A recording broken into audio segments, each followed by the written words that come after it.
नमस्कार साथियों, मैं मनु चौधरी दांतल, राष्ट्रीय अध्यक्ष अंतर्राष्ट्रीय जाट संसद। मुझे जानकारी मिली है कि गुजरात के बनासकांठा जिले में हमारे अंजना जाट भाइयों के साथ में बहुत अत्याचार हो रहा है। पुलिस प्रशासन उनके खिलाफ फर्जी मुकदमे 15-20 लोगों के खिलाफ फर्जी मुकदमे लिख के उन्हें बंद करा गया है और वहां उन्हें अकेला समझकर, कमजोर समझकर उन्हें दबाया जा रहा है। मैं अपने सभी अंजना जाट भाइयों को एक बात से आश्वस्त कर देना चाहता हूं कि आप अपने आप को बिल्कुल कमजोर ना समझें, अकेला ना समझें और गुजरात पुलिस प्रशासन एक बात कान खोल कर सुन ले कि आप जो मुकदमे लिखने का जो डर दिखा रहे हो, हम मुकदमों से डरने वाले नहीं हैं। पूरे देश का जाट अंजना जाट भाइयों के साथ में खड़ा है। કિંજલ રબારીના આંતરજ્ઞાતીય લગ્નનો વિવાદ છે તે ખૂબ ચગ્યો હતો। તેના બાદ ચૌધરી સમાજ છે તે પણ મેદાને પડ્યો હતો અને 2 વર્ષ પહેલા તેની દીકરી કંકુ ચૌધરી છે તે જ્યારે લગ્ન કરી અને રબારી સમાજના દીકરા સાથે લગ્ન કર્યા હતા તે કંકુ ચૌધરીને પરત લાવવા માટે ચૌધરી સમાજે માંગ કરી હતી। તેના માટે ચૌધરી સમાજે એક આખું સંમેલનનું પણ આયોજન કર્યું હતું। તેના બાદ ચૌધરી સમાજના લોકો છે તે પહોંચ્યા હતા કંકુ ચૌધરીને પરત લાવવા માટે તેના ગામ। જો કે આ બધાની વચ્ચે કંકુ ચૌધરી દ્વારા એક વિડીયો પણ જાહેરાત કરવામાં આવે છે, જાહેર કરી અને તેમાં કંકુ ચૌધરી દ્વારા કહેવામાં આવે છે કે તેને 2 વર્ષ પહેલા લગ્ન કર્યા હતા, 1.5 વર્ષનો તેનો દીકરો છે અને તે રબારી સમાજમાં સુખી છે। ત્યારે આ બધાની વચ્ચે ચૌધરી સમાજ દ્વારા એવી માંગ કરવામાં આવે છે કે અમે તમારી રબારીની દીકરી પરત કરી છે તો અમારી ચૌધરીની દીકરીને પરત કરો। અને આ દરમિયાન ચૌધરી સમાજ જ્યારે એ ગામમાં પહોંચે છે ત્યારે ઘર્ષણના દ્રશ્યો પણ જોવા મળે છે અને આખરે હારી થાકીને પોલીસે ટીયર ગેસ સેલ પણ છોડવા પડ્યા હતા અને આખો મામલો છે, આખું ઘર્ષણ જોવા મળ્યું હતું। હવે આ આખી જે રબારી ચૌધરી સમાજની આખી જે વિવાદ હતો તે વિવાદ હવે માત્ર ગુજરાત પૂરતો સીમિત નથી રહ્યો। આ વિવાદ છે તેની અગનજવાળાઓ છે તે ગુજરાતની બહાર પહોંચી છે। હવે જે સમસ્ત ચૌધરી સમાજ છે, જે ગુજરાતની બહારના પણ ચૌધરી અને જાટ સમાજ છે તે પણ આ મામલે મેદાને આવ્યો છે। તેમના દ્વારા એક વિડીયો જાહેર કરવામાં આવ્યો છે અને કહેવામાં આવ્યું છે કે આગામી સમયમાં તેઓ ગુજરાત તરફ કૂચ કરશે। શું કહ્યું છે વિડીયોમાં સાંભળો।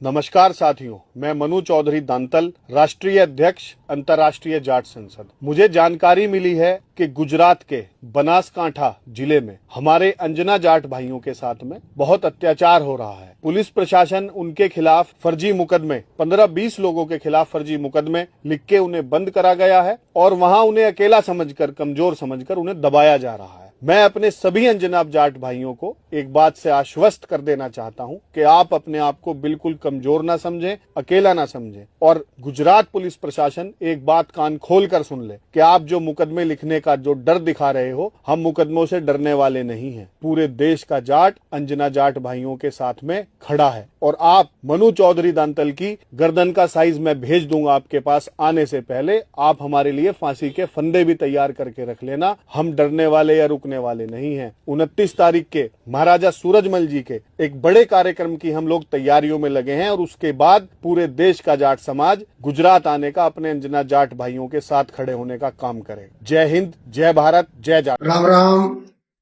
जय मारबुदा, जय तेजाजी महाराज की जय। 18 मार्चना રૂની ગામે અમારો સમાજ, ચૌધરી સમાજ અમારો ભેગો થયો હતો અમારા સમાજની દીકરી પરત લેવા માટે। પોલીસ પ્રશાસને નિર્દોષ માણસો ઉપર લાઠીચાર્જ કર્યો અને અમારા સમાજના વ્યક્તિઓને જે 15 થી 20 માણસોને गिरफ्तार કર્યા। અમારા સમાજને ડરાવવા માટે, અમારા આગેવાનોને ડરાવવા માટે જે સરકારે વલણ અપનાવ્યું છે એ બિલકુલ ખોટું છે। અમારો સમાજ ડરવા વાળો સમાજ નથી, એટલું યાદ રાખજો। અમારો સમાજ બહુ મોટો સમાજ છે। રાજસ્થાન, હરિયાણા, મધ્યપ્રદેશ, દિલ્હી મોટો સમાજ છે અમારો સમાજ ડરીને સુઈ જવા વાળો સમાજ નથી।